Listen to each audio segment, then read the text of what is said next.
ટોપ સ્ટોક્સની details સાથે જોડાયા છે સહયોગી આરતી અને તૃપ્તિ. આપ બંનેને ગુડ મોર્નિંગ. આરતી, શરૂઆત કરીએ. કયા સ્ટોક્સ આજે ફોકસમાં રહેશે? જે ઘણા બધા કાઉન્ટર છે જે ફોકસમાં રહેશે. શરૂઆત ઓએમસી સાથે કરીએ તો અહીંયા જે સમાચાર આપણને બનતા દેખાઈ રહ્યા છે, એલપીજી સિલિન્ડરના પ્રાઇઝમાં ઘટાડા કરવાના સમાચાર આવતા દેખાઈ રહ્યા છે. જ્યાં કમર્શિયલ એલપીજીના પ્રાઇઝ જોઈએ તો 51.50 પ્રતિ સિલિન્ડર અહીંયા ઘટાડવામાં આવ્યા છે તેમના તરફથી, અને ઓએમસીઝે એટીએફ પ્રાઇઝમાં લગભગ 1308.40 પ્રતિ કેએલનો ઘટાડો કર્યો છે. એટલે ખાસ કરીને આજે તમામ ઓએમસીઝ છે તે ધ્યાનમાં રાખવાના રહેશે. નેક્સ્ટ કાઉન્ટર આઈઓસીનું છે. અહીંયા એક મોટી યોજનાની જાહેરાત, સૌથી મોટી યોજનાની જાહેરાત કંપની તરફથી કરવામાં આવી છે, જ્યાં કંપનીના ચેરમેન અરવિંદ સિંહ સહાનીએ સૌથી મોટી યોજના વિસ્તારની જાહેરાત કરી છે, જેમાં કંપની ટ્રેડિશનલ ઓઇલ ઓપરેશનને મજબૂત કરતી જોવા મળશે. સાથે જ પેટ્રોકેમિકલ્સ, નેચરલ ગેસ અને રિન્યુએબલ એનર્જીમાં પણ રોકાણ અહીંયાથી કરતી જોવા મળશે. કંપની જે છે તે 1.66 લાખ કરોડનો ખર્ચ આની માટે કરશે, અને સાથે રિફાઇનિંગ બિઝનેસને અપગ્રેડ કરવાની યોજના પણ બનતી દેખાઈ રહી છે. એની સાથે ક્રૂડ ઓઇલ રિફાઇનિંગ ક્ષમતા જુઓ 80.75 મિલિયન ટન પ્રતિ વર્ષ વધારવાની યોજના છે, અને એની સાથે 2028 સુધી રિફાઇનિંગ ક્ષમતા લગભગ 98.4 મિલિયન ટન કરવાની યોજના અહીંયાથી કંપનીની બનતી દેખાઈ રહી છે. તો એક ઘણી મોટી યોજના છે, અને અલગ અલગ વિસ્તારોમાં જે રીતે ગ્રોથ વધારવાની યોજના બનતી દેખાઈ રહી છે. આજે ખાસ ફોકસ આઈઓસીના કાઉન્ટર પર રાખવાનું રહેશે. નેક્સ્ટ કાઉન્ટર જે છે તે આરબીએલ બેંકનું કાઉન્ટર છે. બોર્ડ પાસેથી મંજૂરી મળવાના સમાચાર આવતા દેખાઈ રહ્યા છે, જ્યાં કુલ 6500 કરોડ એકત્ર કરવા માટેની મંજૂરી જે છે તે અહીંયા મળતી દેખાઈ રહી છે, અને ક્યુઆઈપી દ્વારા લગભગ 3500 કરોડ અહીંયા બોર્ડ તરફથી એકત્ર કરવા માટેની મંજૂરી ખાસ કરીને મળતી દેખાઈ રહી છે. જ્યાં ડેપ્ટ ઇશ્યુઅન્સની વાત કરી લઈએ તો તે દ્વારા 3000 કરોડ એકત્ર કરવાની યોજના ખાસ કરીને અહીંયા બેંકની બનતી દેખાઈ રહી છે. તો આરબીએલ બેંક એક ફોકસમાં રાખવાનું રહેશે. નેક્સ્ટ કાઉન્ટર એનએચપીસીનું છે. અહીંયા પણ જો FY26 માટે લગભગ 10,000 કરોડના બોરોઈંગ પ્લાન માટે બોર્ડ પાસેથી મંજૂરી મળતી દેખાઈ રહી છે, જ્યાં FY26 માટે કેશ ફ્લો મોનેટાઇઝેશનની યોજના માટે પણ મંજૂરી મળી છે. તો એક ધ્યાન એનએચપીસી પર પણ રાખવાનું રહેશે. આ સમાચારના લીધે અહીંયા પણ પોઝિટિવિટી જોવા મળી શકે છે. BHELની વાત કરી લઈએ તો કરાર કરવાના સમાચાર છે, પોઝિટિવ ન્યૂઝ આવી રહ્યા છે, જ્યાં હૈદરાબાદ ખાતે DRDOની ડિફેન્સ મેટલર્જિક રિસર્ચ લેબ સાથે કરાર કર્યા છે. ફ્લુઇડ્સ સિલિકા રડાર ડોમ્સનું ઉત્પાદન કરવા માટે આ કરાર કરવામાં આવ્યા છે. એની સાથે સ્થાનિક મિસાઇલ ગાઇડન્સ સિસ્ટમને પણ કંપનીયાથી મજબૂત બનાવતી જોવા મળશે. તો એક ધ્યાન BHEL પર રાખવાનું રહેશે. આ સમાચારના લીધે અહીંયા એક આજે પોઝિટિવિટી જોવા મળી શકે છે.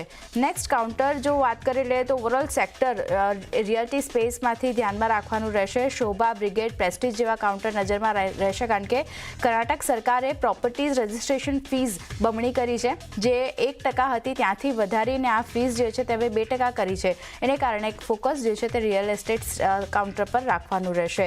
નેક્સ્ટ કાઉન્ટર ટોરેન્ટ પાવરનું છે. અહીંયા ખાસ કરીને ઓર્ડર મળવાના સમાચાર આવતા દેખાઈ રહ્યા છે. મધ્યપ્રદેશમાં 1600 megavolt ultra super critical call આધારિત પાવર પ્લાન્ટ માટે કંપનીને LOA મળ્યા છે, અને પ્રોજેક્ટ માટે લગભગ 22,000 કરોડનો ખર્ચ અહીંયાથી કંપની કરતી જોવા મળશે. એની સામે જો વાત કરી લઈએ તો પાવર સેક્ટર પોર્ટફોલિયોમાં સૌથી મોટું રોકાણ અહીંયાથી કંપની તરફથી કરવામાં આવ્યું છે. તો ખાસ ધ્યાન ટોરેન્ટ પાવર પર રાખવાનું રહેશે. અહીંયા એક સમાચારનું રિએક્શન પોઝિટિવ સાઇડ જોવા મળી શકે છે. બ્રોકરેજ નોટ મોર્ગન સ્ટેન્લીનો આવી રહ્યો છે. ટોરેન્ટ પાવર માટે ઓવરવેટ રેટિંગ તેમણે આપ્યું છે. લક્ષ્યાંક 1,444 રૂપિયા પ્રતિ શેરના તેમના તરફથી કરવામાં આવ્યા છે. તો ખાસ ધ્યાન રાખવાનું રહેશે ટોરેન્ટ પાવર માટે. નેક્સ્ટ કાઉન્ટર PNB હાઉસિંગ ફાઇનાન્સનું છે. અહીંયા જો જે બોર્ડ પાસેથી મંજૂરી મળવાના સમાચાર બનતા દેખાઈ રહ્યા છે. 5 સપ્ટેમ્બરે બોર્ડ બેઠક યોજાશે, જેમાં બેઠકમાં NCDs દ્વારા 5,000 કરોડ એકત્ર કરશે અહીંયાથી કંપની, એવા સમાચાર છે. તો ધ્યાન રાખવાનું રહેશે PNB હાઉસિંગ માટે. અને છેલ્લે મારા તરફથી PG ઇલેક્ટ્રોપ્લાસ્ટની વાત કરી લઈએ તો MOU કરવાના સમાચાર આવતા દેખાઈ રહ્યા છે. મહારાષ્ટ્ર સરકાર સાથે સબસિડરીએ MOU કર્યા છે, જ્યાં અહલ્યાનગર પ્રોજેક્ટ માટે 1,000 કરોડના MOU કરવામાં આવ્યા છે, અને એની સાથે ગ્રીનફિલ્ડ કન્ઝ્યુમર ઇલેક્ટ્રોનિક્સ યુનિટ શરૂ અહીંયાથી કંપની કરતી જોવા મળશે. તો એક ખાસ ધ્યાન PG ઇલેક્ટ્રોપ્લાસ્ટ પર પણ રાખવાનું રહેશે. આ સમાચારના લીધે અહીંયા એક પોઝિટિવિટી જોવા મળી શકે છે. તો ઘણા બધા કાઉન્ટર છે, ખાસ કરીને OMCs, RBL bank, NHPC, BHEL, real estate જેવા કાઉન્ટર આજે ફોકસમાં રાખવાના રહેશે. પણ એ સિવાય પણ અન્ય પણ ઘણા બધા કાઉન્ટર છે. તૃપ્તિ, ક્યાં ફોકસ?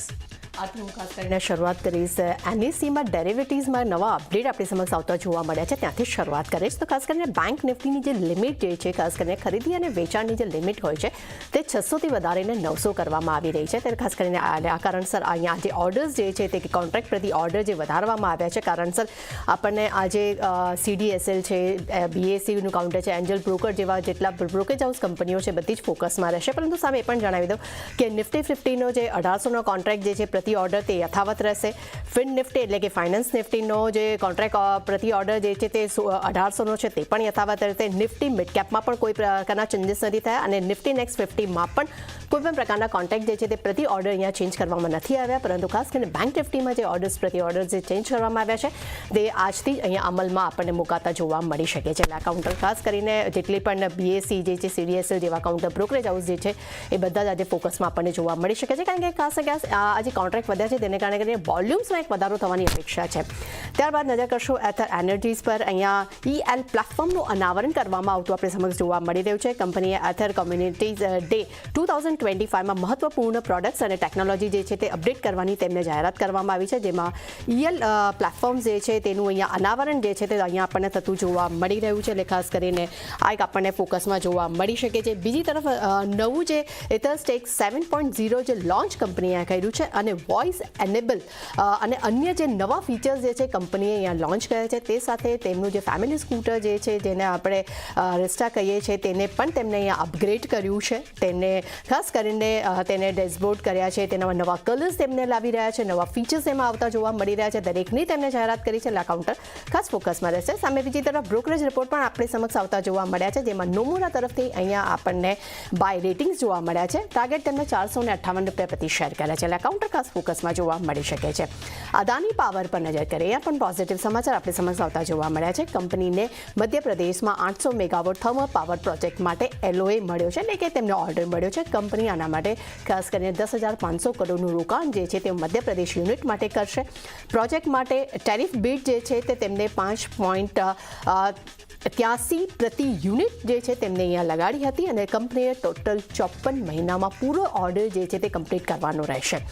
ત્યારબાદ નજર કરશો ઓરો ફાર્મા માટે. નેગેટિવ સમાચાર આપણી સમક્ષ આવતા જોવા મળી રહ્યા છે, એટલે કે ઓરોબિંદો ફાર્માની સબસિડરી કંપની જે છે એપોટોરિયા ફાર્મા જે છે તેના યુનિટ 1 માટે US FDA પાસેથી અહીંયા તેમ કંપનીને 5 અવલોકનો મળ્યા છે. સાથે ફોર્મ 483 પણ ઇસ્યુ કરવામાં આવ્યું છે અને આજે તપાસ જે છે તે 21થી 29 ઓગસ્ટની વચ્ચે કરવામાં આવી હતી. એટલે ખાસ કરીને ઓરોબિંદો ફાર્મા માટે ખૂબ જ નેગેટિવ આપણને સમાચાર જોવા મળી રહ્યા છે. ત્યારબાદ નજર કરશું HEG માટે. અહીંયા પોઝિટિવ સમાચાર છે. કંપનીએ કરાર કર્યા છે. એકચ્યુઅલી કંપનીની સબસિડરી કંપની જે છે TACCA સિલોન ગ્રાફિન ટેક જે શ્રીલંકાની કંપની છે, શ્રીલંકાની LOLC હોલ્ડિંગની સબસિડરી કંપની છે, તેની સાથે અહીંયા કરાર થતા આપણી સમક્ષ જોવા મળી રહ્યા છે અને ખાસ કરીને તેને ગ્રાફિન ટેકનોલોજીસના ડેવલપમેન્ટ અને પ્રોત્સાહન માટે તેમના કરાર કર્યા છે. આ કાઉન્ટર પણ આપણા ફોકસમાં છે. ત્યારબાદ ટેલિકોમ ડેટા ખાસ રિલાયન્સ, ભારતી એરટેલ, વોડાફોન આઈડિયા ફોકસમાં જોવા મળી શકે છે. ઓવરઓલ અગર ભારતમાં નેટ મોબાઈલ યુઝર્સની વાત કરશું તો ત્યાં આપણને એક સારો એવો વધારો થતો જોવા મળ્યો છે. 4.85 લાખનો ઉમેરો થયો છે. જીઓએ પણ પોતાના નવા સબસ્ક્રાઇબ જે છે તે ઉમેર્યા છે. તે આંકડાની વાત કરશું તો 4.83 લાખ છે. ભારતી એરટેલમાં પણ આપણને ગ્રોથ થતો જોવા મળી રહ્યો છે. અહીંયા યુઝર્સ છે વધ્યા છે, 4.64 લાખ થતા જોવા મળ્યા છે. પરંતુ વોડાફોન આઈડિયા અગેઇન તેમને સબસ્ક્રાઇબ્સ ગુમાવ્યા છે અને તેના આંકડાની વાત કરશું તો તે 3.59 લાખ આપણને જોવા મળ્યા છે. એટલે ખાસ કરીને ટેલિકોમ કાઉન્ટર ફરી ફોકસમાં છે. ત્યારબાદ નજર કરશું પોપ્યુલર વ્હીકલ્સ માટે. અહીંયા ખાસ કરીને સૈદ્ધાંતિક મજૂરી મારુતિ સુઝુકી પાસેથી અહીંયા મળતી જોવા મળી રહી છે. તેમને તેલંગાણાના લીડરશિપ મેળવવા માટે મારુતિ સુઝુકી પાસેથી સૈદ્ધાંતિક મંજૂરી મળી છે અને કાઉન્ટર પણ રડારમાં રહેશે. ત્યારબાદ નજર કરશું BEML. અહીંયા પણ પોઝિટિવ સમાચાર છે. કંપનીને નવા ઓર્ડર મળ્યા છે. તેમને ભારતીય રેલવે પાસેથી 80 કરોડનો ઓર્ડર આપણી સમક્ષ મળતો જોવા મળી રહ્યો છે અને યુટિલિટી ટ્રેક વ્હીકલ્સને સપ્લાય કરવા માટે આ ઓર્ડર મળ્યો છે. આ કારણસર આ કાઉન્ટર આપણા ફોકસમાં જોવા મળી શકે છે. ત્યારબાદ નજર કરશું અપોલો ટાઇલ્સ માટે. ખૂબ જ નેગેટિવ સમાચાર આપણી સમક્ષ જોવા મળી રહ્યા છે. કંપનીને એકચ્યુઅલી ટેક્સ નોટિસ મળી છે 302 કરોડની લગભગ અને તેમને કસ્ટમર એક્સાઇઝ અને સર્વિસ ટેક્સ ટ્રિબ્યુનલ જે છે તેની પાસેથી કંપનીને અહીંયા 302 કરોડનો ટેક્સ નોટિસનો ઓર્ડર મળ્યો છે. આ કાઉન્ટર ફરી આપણા રડારમાં જોવા મળી શકે છે. ખૂબ જ નેગેટિવ સમાચાર છે. નો ડાઉટ ફ્રાઇડેના કાઉન્ટર ખૂબ જ તેજીમાં આપણને બંધ થતું જોવા મળ્યું હતું, આજે જોવાનું રહેશે. ત્યારબાદ નજર કરશું એબી ઇન્ફ્રા પર. અહીંયા ખાસ કરીને શેર વિભાજનના સમાચાર આપણે સમક્ષ જોવા મળી રહ્યા છે. બોર્ડને એક શેરને 10 શેરમાં વિભાજન કરવા માટે મંજૂરી મળી છે અને આવનારા એજીએમમાં તેઓ શેરધારકો પાસેથી પણ તેમને મંજૂરી લેવાની રહેશે, એટલે તેના પર નજર રહેશે. અને છેલ્લે નજર કરશું એ છે સ્ટરલાઇટ ટેકનોલોજી. અહીંયા યુએસ કોર્ટ પાસેથી કંપનીને ઓર્ડર મળ્યો છે. તેમની સબસિડરી કંપની સ્ટરલાઇટ ટેકનોલોજી INCને યુએસ કોર્ટ પાસેથી ઓર્ડર મળ્યો છે. તેમને ખાસ કરીને અહીંયા $96.5 મિલિયન જે છે તે કંપનીને ચૂકવવાના રહેશે અને આ કારણસર એક નેગેટિવ સમાચાર આપણે સમક્ષ જોવા મળી રહ્યા છે. એટલે ચાની નો ડાઉટ ઘણું લાંબુ લિસ્ટ છે મારી અને આરતી પાસેથી, પણ દરેક જેટલા પણ સ્ટોક્સ છે દરેક પર આજે ખાસ ફોકસ રહેશે.